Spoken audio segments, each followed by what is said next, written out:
Nicolás, muchas gracias por la invitación. Un saludo también a Juan Pablo y a los que nos están viendo en estos momentos en el Universal. El programa Ingreso Solidario nació como respuesta de parte del gobierno nacional a la pandemia COVID-19. ¿Por qué de respuesta? Porque si bien el COVID, sus mayores efectos e impactos negativos tienen que ver con los asuntos de salud, lo cierto es que también tiene impactos económicos y sociales.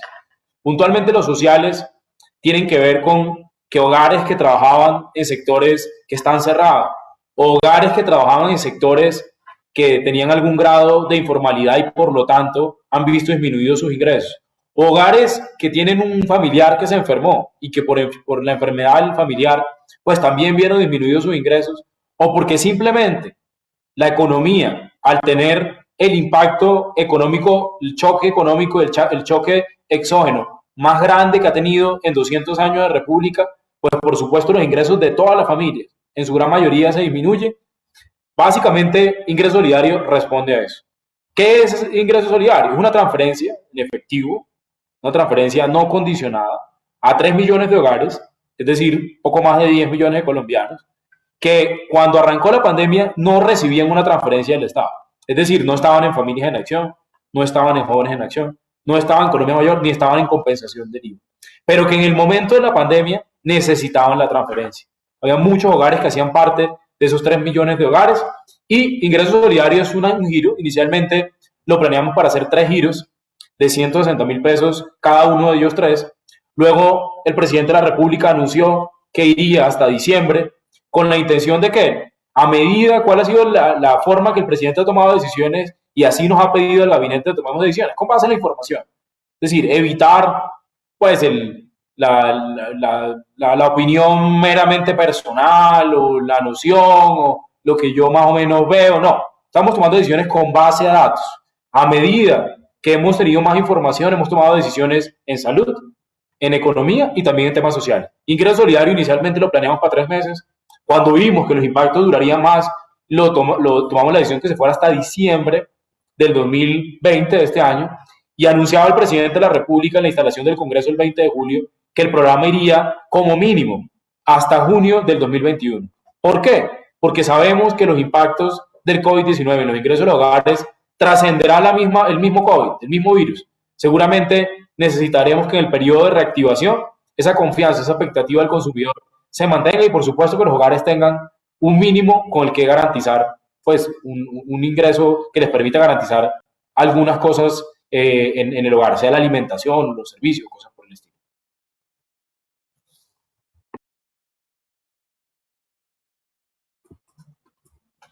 Nicolás, no se escucha el micrófono. No, me pregunto quiere decir que este programa fue creado en tiempo récord, entonces. ¿Cómo fue el montaje de este programa tan rápidamente? Efectivamente, sí, yo creo que el programa tiene un tiempo récord de diseño, de focalización y de implementación. Y lo voy a decir no porque yo crea, hagámoslo con datos. Colombia nació en el mundo de las transferencias condicionadas en 1999, como un programa que hoy se conoce como Familias en Acción. Eso nació en la crisis del 99. El primer giro se hizo en el 2001. Se hicieron a cerca de 100.000 familias de Familias en Acción. Al 2020, antes que arrancara la pandemia, 2.600.000 hogares reciben una transferencia de Familias en Acción. Es decir, desde 1999 hasta 2020 hemos llegado a 2.600.000 hogares.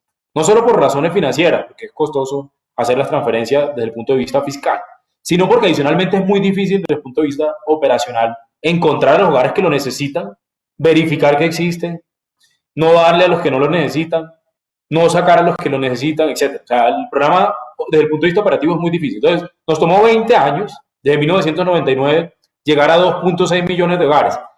Con ingreso solidario, al día de hoy, al 22 de julio, ya más de 2.600.000 hogares han recibido al menos un giro, 2.500.000 han recibido 2 giros y 2.200.000 han recibido 3 giros. La otra semana, a partir del lunes, esos números cambiarán. Más hogares habrán recibido al menos un giro, más hogares habrán recibido 2, 3 y 4 giros incluso. El programa arrancó el 7 de abril. 7 de abril. y hoy, 22 de julio, ya hemos pasado incluso el número de hogares que están en Familias en Acción. O sea, hoy tenemos más gente en ingresos solidarios que en Familias en Acción. Y lo de Familias en Acción nos tomó 20 años como sociedad. Y yo insisto, creo que, y es una oportunidad también para reconocerlo. ¿Por qué lo hicimos rápido? Pues porque estaba la urgencia de la pandemia, así nos lo pidió el presidente. No tenemos tiempo. No tenemos tiempo, hay que montar algo ya, inmediatamente, de emergencia para que alguien lo reciba. Y de hecho, las decisiones las tomamos de manera en el marco de la emergencia económica. Pero adicionalmente a eso, yo creo que hay que resaltar que la razón por la que pudimos andar más rápido que en el pasado es porque Colombia ha aprendido muchísimo en estos 20 años de transferencia, más de lo que nosotros nos imaginábamos. Pudimos, Nicolás, por ejemplo, llegarle a hogares que nunca habían tenido un producto financiero. Eso no lo habíamos hecho nunca antes. Enrolábamos, era lo que decían los técnicos, era enrolar a la gente, es decir, bancarizaban a la gente, luego que se bancarizaba, que se probaba, no sé qué, al año siguiente la bancarización le giraba. En esta ocasión, al mismo tiempo que le hacíamos el giro, hacíamos la bancarización. Y eso lo hicimos, ¿por qué? Porque Colombia ha aprendido mucho y yo creo que eso es un reconocimiento, no al gobierno, es un reconocimiento a la sociedad colombiana que paga los impuestos primero para que se puedan dar esas transferencias. Segundo, debe ser un reconocimiento al Estado colombiano que ha creado todos esos mecanismos, toda esa institucionalidad, todos esos reglamentos. Ha formado muchos técnicos en estos temas. Por ejemplo, la directora de Desarrollo Social nuestra, que fue elegida como la mejor funcionaria del año en el 2020, se llama Laura Pavón. Ella fue la creadora con su equipo, con Laura Cepeda, que es su directora, y con gran parte de su equipo fueron con el Ministerio de Hacienda, la URF, con Banca de Oportunidades, quienes diseñaron todo esto. Llevan trabajando en esto 20 años, o sea, arrancaron como pasantes, como recién graduados en el 99, en el 2000, vieron crecer Familias en Acción y ahorita pues ya se fueron a estudiar algunos de ellos con becas del Ministerio de Hacienda, con becas del Departamento Nacional de Planeación, del Banco de la República, y creo que eso debe ser una oportunidad también para reconocer que hay cosas que en Colombia no funcionan, que hay que mejorarlas, que hay que cambiarlas, hay cosas que son retos históricos, pero también hay que reconocer que Colombia avanza. Y una de las cosas que avanza, indudablemente, son las transferencias condicionadas y no condicionadas.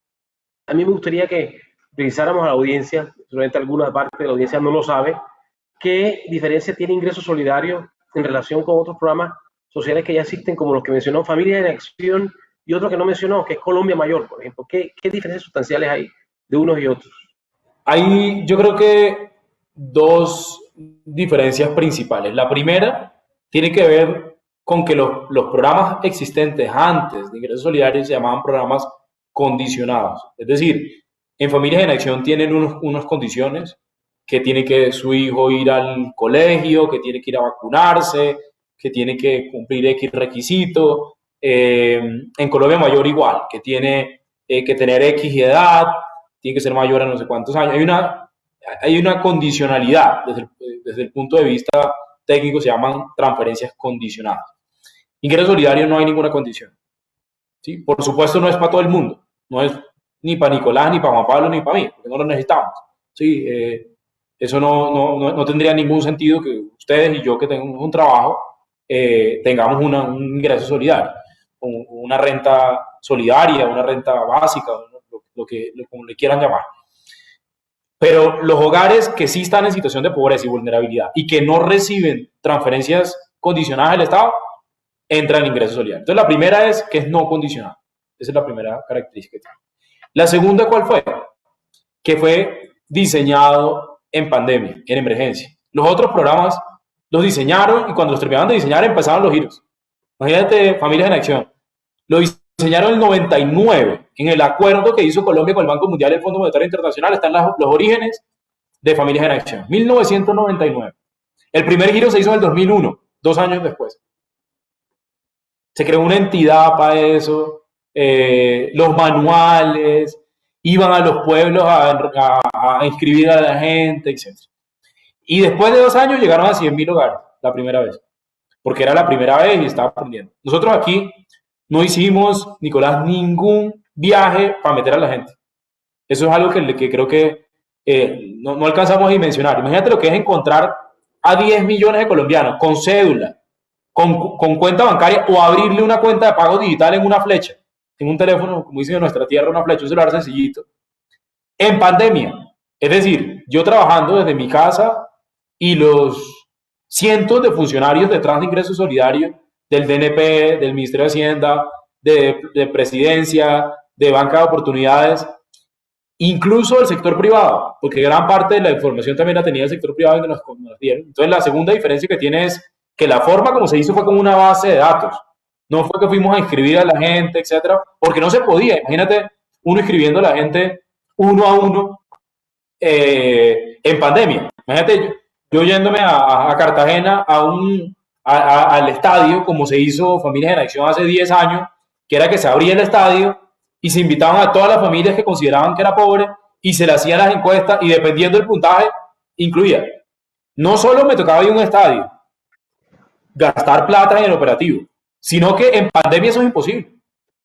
No era imposible, ¿sí? Entonces, ¿qué me tocó hacer? ¿Qué nos tocó hacer como gobierno, como Estado? Porque no lo hizo ni una sola entidad, ni una sola persona. Cientos de funcionarios detrás de esto. Cientos de funcionarios de múltiples entidades trabajando para eso. Nos tocó consolidar todas las bases de datos que existen. Todas las existentes.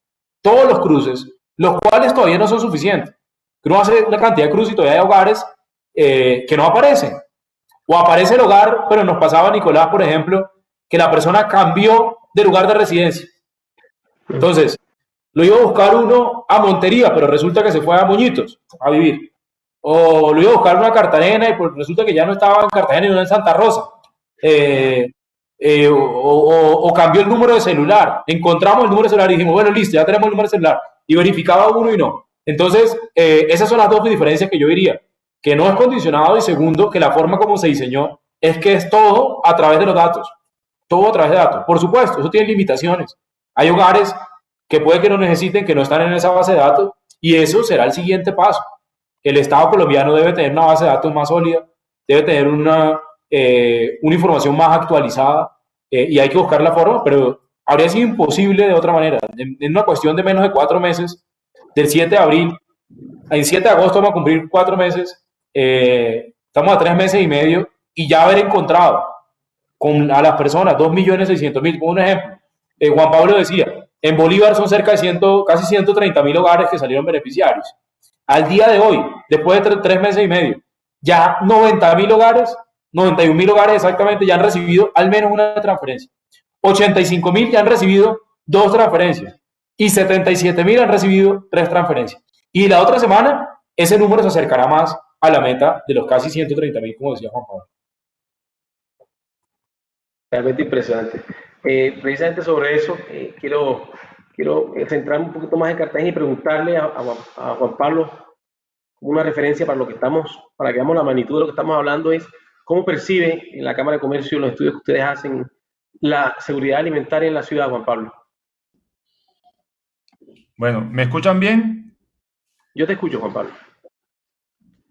Bueno, espero que la audiencia me escuche esta vez. Sí, nosotros, digamos, hemos identificado que en 3 de cada 10 hogares, algunos de sus miembros tuvo que comer menos de 3 comidas diarias porque no había suficientes alimentos. Proporción que aumentó a 7 de cada 10 hogares en la isla de Tierrabomba. Esta situación, sin duda, alerta sobre la situación de hambre que hay en la isla.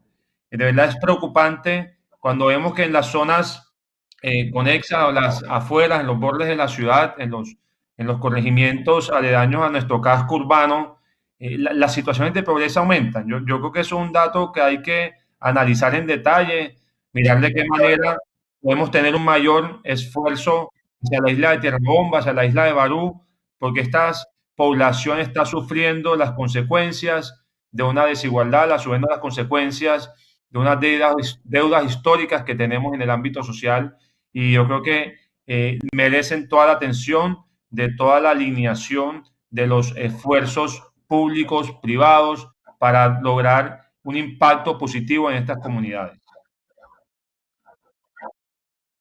Con el director y ya mirando cómo funciona en la práctica esto, ¿qué canales utiliza el gobierno nacional para llegar a cada uno de estas familias y que ellas puedan reclamar el dinero que se les ha asignado? el primer canal que usamos, y creo que en eso hay una innovación también en ingreso solidario, en realidad lo piloteamos en devolución del IVA y luego lo implementamos en ingreso solidario, Nicolás y Juan Pablo, a los que nos escuchan, hay transparencia infinita por primera vez en un gasto público. No existe ningún gasto público en 200 años de república que tú puedas meter el número de cédula y saber si lo recibe. Quisiera uno tener una base de datos tan sólida donde cada peso que pagan los colombianos con impuestos, uno pudiera ver a quién le va. Y eso es, yo creo que un reto como sociedad. Yo creo que la ciudadanía creería más en el gasto público, creería más en el pago de impuestos y creería más en la institucionalidad si puede verlo. En devolución del IVA lo hicimos así. El millón de hogares que iba a recibir la devolución del IVA, pusimos una página web, devoluciondeiva.dnp.gov.co, ahora se llama devoluciondeiva.dps.gov.co. Ahí pueden meter el número de cédula al millón de hogares y saber si ellos hacen parte de ese millón de hogares. Es decir, no es, no, que hay un millón de hogares etéreo. No, con número de cédula se puede saber. Y en Ingreso Solidario hicimos lo mismo. Montamos una página web y por primera vez, de hecho, la gente sabe en cuánto llevamos, no porque nosotros digamos, no, es porque hay una página web con el contador, donde salen todos los números de cédulas que están recibiendo. Por si alguna razón hay alguien que decimos nosotros que lo necesita y que le debió haber llegado, que lo reciba. Y si no lo reciba, para que ponga la queja. Por primera vez va a poder hacerlo. En el pasado uno no puede saber, no existe una página web para saber quiénes son los que estudian en colegios públicos o en universidades públicas, o a quién le llega el subsidio de energía, porque todos los subsidios de energía en Colombia, estrato 1, 2 y 3, el 75% de los colombianos tienen un subsidio de energía, o de agua, de gas, o quién tiene un subsidio de cualquier otro tipo, quién tiene una tasa compensada de un crédito en un banco público o en ICETEX. Uno no puede saberlo. Esa información, en su mayoría, por razones legales, además, absolutamente confidencial. No es porque uno quiera esconderlo ni nada por el estilo, sino que no hay como la costumbre del Estado de hacerlo. Nosotros aquí piloteamos eso. Y en la página web se puede saber si uno fue beneficiario o no. Esa es la primera cosa. Segundo, habilitamos, y a manera de anécdota, mira, cuando nosotros arrancamos Ingreso Solidario, en promedio el DNP recibía 170 llamadas al conmutador por día, preguntando, venga, las regalías en tal pueblo, en tal municipio, llegaron. Oiga, ¿será que me pueden dar información del proyecto de no sé qué?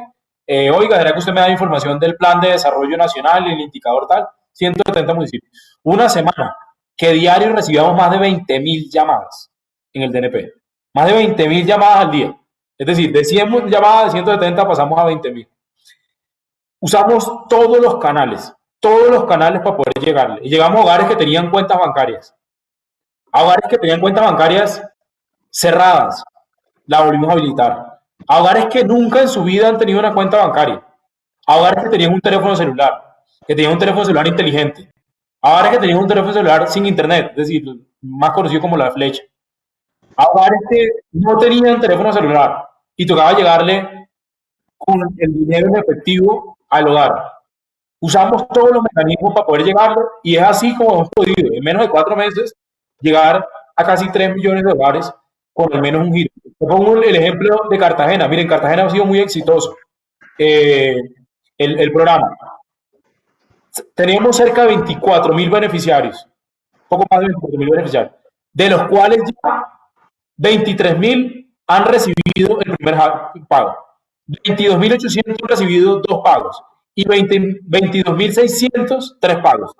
Es decir, los que hemos encontrado ya han recibido casi que los 3 pagos y la próxima semana recibirán el cuarto. Y yo creo que eso efectivamente ha servido, sabemos, y nunca hemos sido triunfalistas en esto, Nicolás, y ha sido la dirección que ha dado el presidente. Sabemos que hay gente que todavía que lo esté esperando. Sabemos que porque hay unas familias que todavía no están en las bases de datos y nos tocará seguir intentando fórmulas de llegarle. Pero tampoco se puede desconocer que hemos hecho algo en tiempo relativamente muy corto en términos comparativos, muy efectivo. Hay países como Perú, por ejemplo, que pusieron de más plata para transferencias porque tenían un espacio fiscal mayor que el de nosotros, tenían una deuda menor que la nuestra, y a pesar de tener más recursos, no han podido hacer las transferencias. porque no tenían el mecanismo, porque no tenían la experiencia que hemos tenido nosotros en 20 años, y adicionalmente se han demorado más y por lo tanto también han tenido problemas en la administración de la pandemia. Sobre ese punto, y para entrar más en materia, ¿cómo sabe un cartagenero, un bolivarense, que es beneficiario de este programa? ¿De qué estrato es? ¿Y cómo sé si soy de ese estrato, si soy beneficiario? ¿A dónde tengo que acceder para verlo?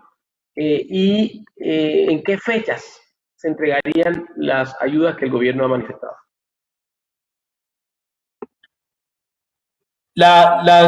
¿Te refieres a ingreso solidario o también a las otras? Ingreso solidario, pero si quieres complementarlo con otros, pues maravilloso para que la gente... Básicamente, por ejemplo, hay unos programas como Familias en Acción o Evolución del IVA que son cada 2 meses, ¿sí? Y se entregan con esa periodicidad. Colombia Mayor es mensual. Ingreso solidario es cada mes. Ya se hizo los giros de abril, mayo, junio. La otra semana, a partir del lunes, hacemos los giros de julio. Con eso completaríamos 4 meses y 4 giros. Y cada mes, en agosto, septiembre, octubre, noviembre, diciembre, y desde ahí hasta junio del 2021 recibirán cada mes la transferencia de esos 3 millones de hogares. Los 400.000 hogares que todavía no hemos llegado, poco menos de 400.000, 300 y pico, que no han recibido ninguno de los 3 anteriores, que puede que reciban la otra semana ya acumulado. De todas maneras, por ser beneficiarios, ahí tendrán sus recursos. Ahí tendrán sus recursos. Y en el momento en que los encontremos, que validemos, porque también toca verificar, nos toca, haremos el giro completo, acumulado de cada uno de los giros que no se han hecho. ¿Recuerdas bien? El de ingreso solidario son 160.000 pesos por cada mes. Es decir, este año, en pandemia, esos hogares, esos 3 millones de hogares, Nicolás, es una pregunta bien importante porque normalmente en la discusión se ridiculiza los 160.000 pesos. Nosotros no hemos dicho con 160.000 pesos la gente va a salir de la pobreza ni va a resolver todos sus problemas. Nunca lo hemos dicho, ni nunca hemos pretendido dar esa discusión en ese sentido. Lo que sí hemos dicho es que hogares que tienen 0 recursos ahorita, porque vivían de un empleo informal o de una ocupación informal o en un sector que está absolutamente cerrado y perdió su empleo, pues va a tener un recurso mínimo para poder garantizar una canasta mínima de alimentos o para poder pagar sus servicios públicos. Va a tener una ayuda de parte de todos los colombianos a través del Estado que pagan sus impuestos para poder tener. Esa es la primera cosa. Pero fíjate que los 160.000 pesos se ridiculiza mucho, pero si uno multiplica en época de pandemia, quiere decir que hay hogares que van a recibir cerca de 1.500.000 pesos este año.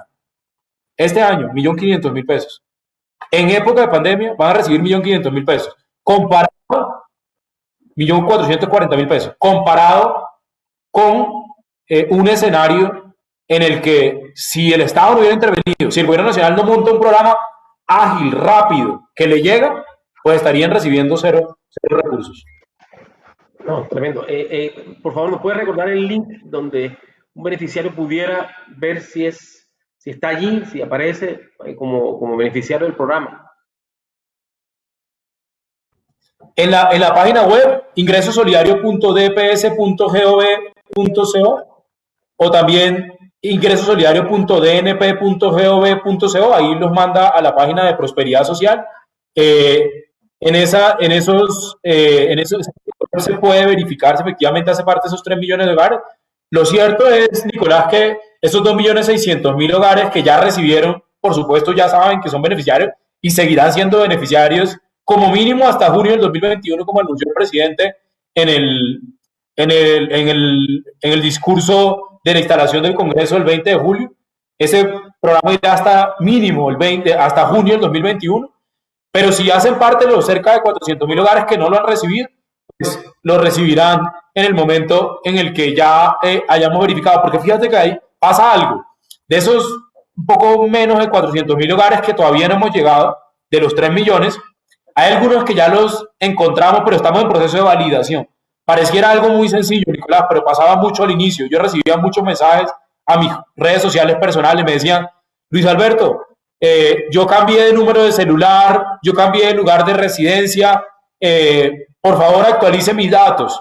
Pareciera que fuera algo sencillo, pero por leyes de verificación de identidad, de seguimiento de información, uno no puede simplemente que me manden por Instagram el nuevo lugar de residencia y que yo lo cambie, porque puede haber suplantación de identidad, porque puede haber error en los datos, porque puede haber cualquier cantidad de procesos. Entonces, de esos 400.000 hogares, nunca hemos pedido paciencia, porque sabemos que en pandemia no se puede pedir paciencia y nosotros no la hemos tenido. Hemos trabajado de manera incansable. Sabemos que no podemos pedirla y no pretendemos pedirla. Lo que sí hemos estado explicando, Nicolás, y Juan Pablo, que el proceso es un proceso que necesita trámites, que necesita validaciones y que lo estamos haciendo al máximo, a la máxima velocidad posible. Comenzar a hacer desde ahora y no esperar hasta el final.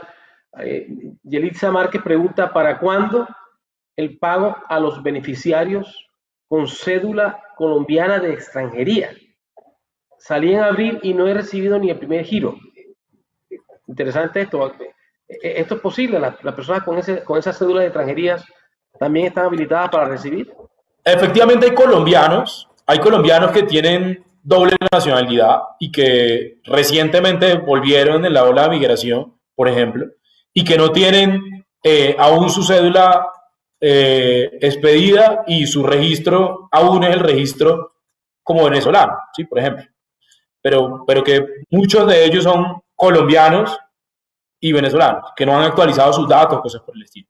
Efectivamente, como nosotros tenemos esos números de registros colombianos, en ese caso el registro civil, la cédula, cosas por el estilo, a veces al verificar ese tipo de datos nos ha tomado más tiempo.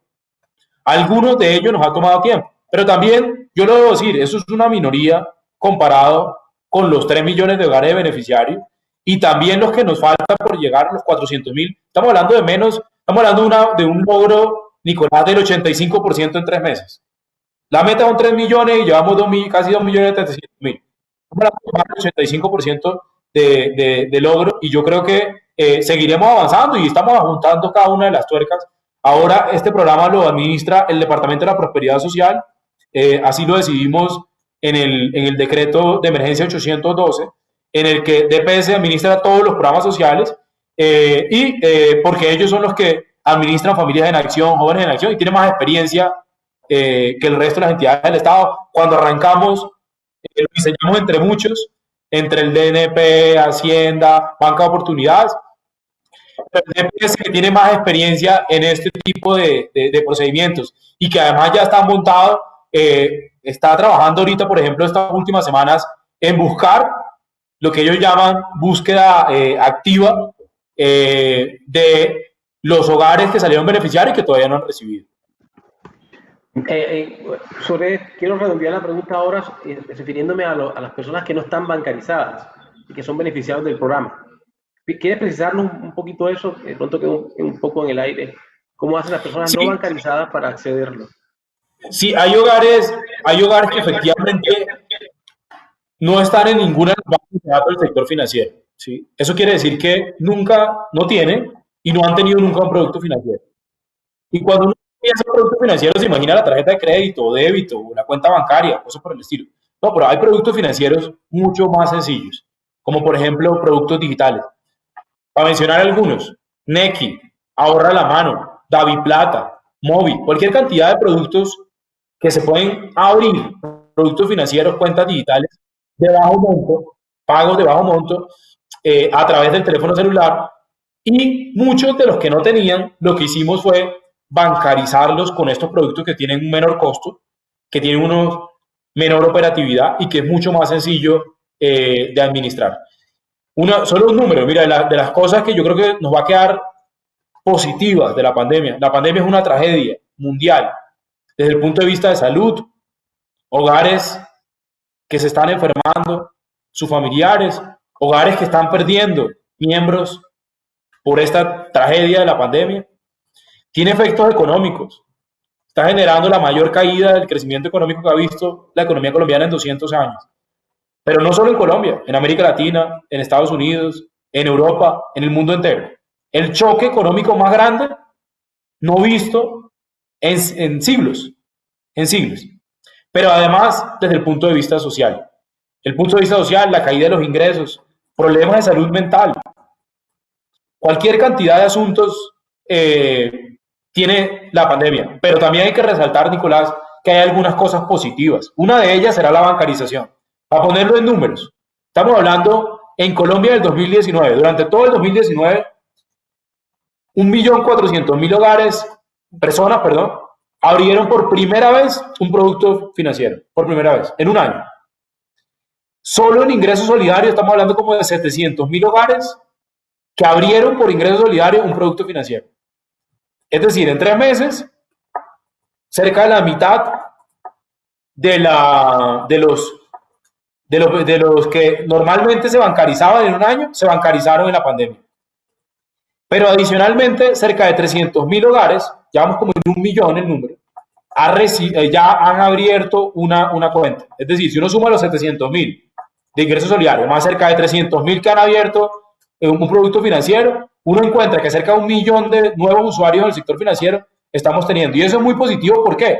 No porque los bancos tengan más clientes. Eso no es así, porque en realidad estos clientes son clientes en su mayoría que no tienen altos montos de recursos ni de flujo, ni tampoco son clientes que tengan unos productos muy sofisticados, sino porque la inclusión financiera también ayuda a tener un récord, por ejemplo. Ya ese tipo de hogares podrán decir, mire, yo recibo a través de este producto X valor, seguramente por debajo del salario mínimo, seguramente un ingreso que los deja en una situación todavía de vulnerabilidad, pero van a poder tener datos y esos datos serán muy útiles para la información de ellos, para el siguiente, para el futuro, para acceder a créditos incluso de bajo monto, porque van a poder tener una trazabilidad en el sector financiero. Entonces, yo creo que esas son de las cosas positivas y ha sido efectivamente una tarea muy titánica, un reconocimiento a los 21 entidades financieras, a los 9 operadores móviles que han estado abiertos, absolutamente abiertos, a entregarnos la información, a ayudarnos, a encontrarlos, a incluso hacernos propuestas. Mire, si usted le manda un mensaje de texto y luego le manda otro mensaje de texto, verifica, monte esto en la página web. Ha sido un proceso de aprendizaje, pero yo creo que una de las cosas positivas que va a tener va a ser precisamente ese proceso de inclusión financiera y bancarización. Bien, yo quiero aprovechar que estamos con Juan Pablo aquí y esta audiencia tan grande que nos está acompañando hoy para meternos en el tema de un tema importante de la Cámara de Comercio, y es que hay una idea equivocada incluso en gente muy bien informada sobre las funciones de la Cámara de Comercio, que son agentes clave en el desarrollo de los territorios. Y esto se ha demostrado más que nunca en esta cuarentena por la articulación clave que tiene de lo público y lo privado la Cámara de Comercio para mitigar los impactos del COVID. Juan Pablo, ¿cómo las cámaras de comercio pueden aportar en los procesos de superación de pobreza, como el que nos ha estado hablando aquí nuestro invitado, el director nacional de planeación? Bueno, ¿me escuchan? Sí, escuchamos. ¿Me escuchan? Bueno, listo. No, digamos, las cámaras, y como tú bien decías, son entidades articuladoras, entidades coordinadoras. Sin duda se necesitan esfuerzos colectivos entre las fuerzas vivas de la ciudad, sector público, sector empresarial, la academia y la población civil, la sociedad civil, para poder aportar en esa interconexión de capacidades y generar un mayor impacto con los esfuerzos realizados. Yo creo que es algo a resaltar de ingresos solidarios que está complementando ya los programas existentes del gobierno nacional. Yo creo que eso también aporta mucho al éxito de este programa. También es importante identificar las sinergias clave en estos esfuerzos, sumado a una información pertinente que sirva para la toma de decisiones. Luis comentaba algo muy importante para la bancarización de la población. Aquí nosotros como Cámara podemos jugar un papel fundamental. Lo decía, los beneficios son enormes en la bancarización. Uno de ellos es los microcréditos o los créditos tradicionales que están a disposición por las entidades financieras. Nosotros como Cámara hemos venido apoyando a los empresarios, no solamente en medio de la coyuntura CABE, sino desde el pasado, en poder acceder a la financiación. Sabemos que es de las principales necesidades del empresario en el país y en nuestra ciudad, sin duda. También es importante que podamos tener herramientas de Big Data que permitan realizar definiciones de las bases de datos de potenciales beneficiarios de subsidios de población vulnerable. Es importante poder poner a disposición de las entidades competentes sistemas de georreferenciación que permitan hacer un análisis de dónde se están encontrando no solamente los focos de las poblaciones beneficiarias de los programas, sino también los focos de pobreza. Y a partir de ahí poder hacer unas intervenciones mucho más direccionadas para tener esos objetivos de superación de pobreza. Por eso que es importante lo que ha hecho el DNP al contrastar estas bases de datos que se tienen en el país de manera complementaria en los esfuerzos humanitarios. También es importante realizar un análisis de la condición de vulnerabilidad por pobreza de los beneficiarios y las fugas potenciales de beneficiarios. Es algo así como calcular la equidad del beneficio con una data mucho más profunda. Y algo que también nosotros trabajamos de manera insistente y con el mayor compromiso desde Cámara es desarrollar más que programas que enfoquen a subsidios, porque no es la competencia nuestra, sino es dotar de capacidades y herramientas a las familias para romper esos círculos de pobreza. Yo considero que es mucho mejor a veces darle a las personas las herramientas para que ellos mismos busquen las soluciones que a veces darle directamente la solución. Yo creo que todos necesitamos capacidades y herramientas para salir adelante. Programas como Educación para el Trabajo, sin duda programas de emprendimiento y cultura ciudadana. Nosotros hacemos un fuerte trabajo social con emprendimientos sociales, donde estamos dando no solamente la capacidad de autoempleo, sino también la capacidad de generar ingresos a estas familias, a estos emprendedores. Y yo creo que el camino es ese, el camino es el del emprendimiento, el camino es el de la legalidad y lo que nosotros llamamos la formalización integral. Ya la formalización no es solamente vista como la tramitación de una matrícula de registro mercantil o abrir un registro único tributario ante la DIAN, sino es todo un complemento integral de legalidad, de tener unas empresas que sean sostenibles, no solamente del ámbito económico, sino también con un componente social y un componente ambiental, para que así todos aportemos al progreso de nuestro país. Juan Pablo. Doctor Luis Alberto, quiero hacer unas preguntas del público. Yo sé que estamos cogidos del tiempo, pero me parece que podemos aprovechar unas preguntas del público. Voy a hacerlas en la medida en que nos dé la posibilidad. Hay una familia que es de un cabildo indígena. Dice, las familias que no están en el CISBEN, pero se encuentran en nuestro cabildo indígena, ¿cómo hacen para acceder al subsidio en el municipio donde están si el 95% de la población no está en el CISBEN? ¿Qué le podemos decir a ese cabildo? El programa en estos momentos no tiene un mecanismo de incluir más beneficiarios porque, insisto, la única forma, desafortunadamente la única forma en la actualidad de poder focalizar hogares son con los datos existentes. Eso nos deja el reto y pone de relieve lo importante que son los datos, que a veces pareciera que simplemente son cosas de los economistas y de los técnicos queriendo hacer bases de datos y bases de datos. No, esto lo puso de relieve lo importante que es tener actualizados los datos, que todo el mundo esté en las bases de datos, que efectivamente se invierta como Estado en ese tipo de plataformas, en que el Estado tenga interoperabilidad en los sistemas de información. Pero ahorita es el único sistema de información. ¿Por qué? Imagínense cómo hace uno para levantar la información en ese cabildo, o en los 10 o 20 más que nos falten, probablemente que nos falten algunos. Yo creo que si uno suma, Nicolás, todos los beneficiarios de transferencias condicionadas, 2.600.000 hogares en Familias en Acción, 1.700.000 en Colombia Mayor, 260.000 en jóvenes en Acción, 1 millón de los cuales 300.000 son nuevos hogares en devolución del IVA y 3 millones en ingreso solidario. Si uno excluye, porque hay hogares que puede que tengan más de uno, porque tienen un joven en acción y tiene una familia en acción, o tiene un Colombia Mayor y tiene ingreso solidario, no sé, cosas por el estilo. Puede que eso pase. Pero si uno suma, excluyendo los que se repiten más de una vez en un hogar, uno encuentra que mínimo la mitad de los hogares en Colombia reciben ya una transferencia. Cerca de 25 millones de colombianos. Entonces, tampoco está hablando uno de que lo que nos falta, no sé cuánto nos faltará, de pronto nos falta 1 millón más. Con la base de datos al día de hoy no podemos decirlo con certeza. Probablemente nos falta, no sé, 500.000. algunos de ellos.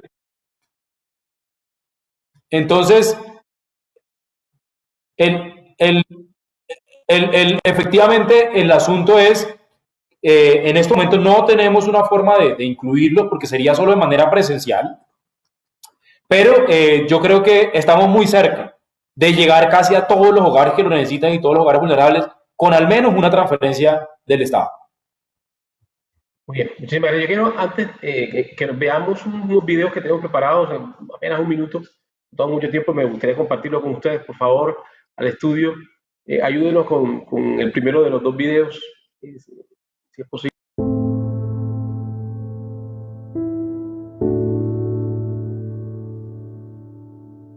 Vivo en un apartamento con mi mamá, mis hermanas y mis hijos. Soy vendedora informal, me quedé sin trabajo.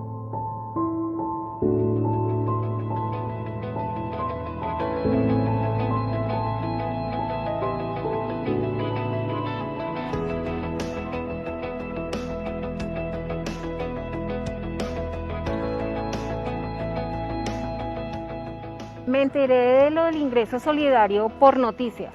Uno piensa, el gobierno lo dice, pero uno, lejos de imaginarse que uno va a ser una de las personas que va a salir favorecida para eso, porque somos muchos millones de colombianos. Mi hija fue la que realmente se metió en la página y vio que yo era una de las personas favorecidas. Son 3 bonos que ya me han llegado.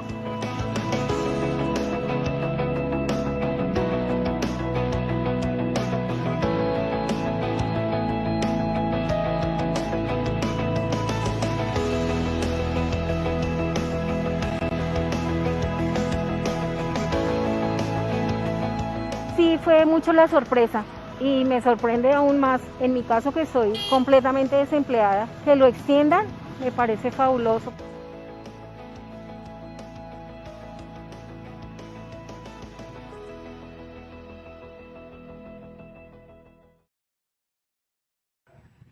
Buenas tardes, mi nombre es Michael Ole Castro, soy un joven de 25 años. Actualmente vivo aquí en la ciudad de Cartagena de India, en el barrio Los Santanderes. Soy un joven actualmente desempleado. Con la llegada de la pandemia, anteriormente sí hacía trabajo de contrato eléctrico, soy estudiante de electricidad, pero con la llegada de la pandemia dejé de aportar a mi casa, pero gracias al gobierno he recibido unos giros del programa Ingreso Solidario, el cual ya he sido beneficiario 3 veces, y le quiero darle gracias al gobierno porque anteriormente podía apoyar mi casa con los recibos y al principio no lo estaba haciendo, pero ahora con el apoyo que me está dando el gobierno lo volví a hacer. Le doy las gracias al gobierno porque he sido uno de los beneficiarios y me han cumplido. Le doy gracias a la Universal por esta oportunidad.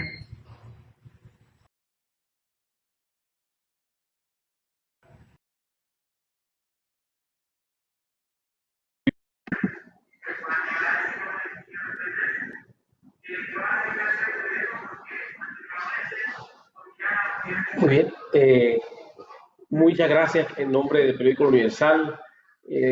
También un saludo muy especial, un agradecimiento al señor director nacional de Planación y al presidente ejecutivo de la Cámara de Comercio por su compañía, Luis Alberto y Juan Pablo. Una despedida para nuestra audiencia, por favor. Nicolás, Juan Pablo, muchas gracias por el espacio, por la discusión y pues bueno, a todos los que nos vieron. Muchas gracias, Nicolás y Luis Alberto, en especial saludo. De verdad, consideramos y hacemos reconocimiento especial al Gobierno Nacional por la realización de este gran programa de ingreso solidario y pues sin duda debemos estar todos unidos a continuar con los esfuerzos para superar las situaciones actuales del COVID-19. Muchísimas gracias nuevamente, un abrazo a todos, los esperamos en nuestra próxima edición. Gracias.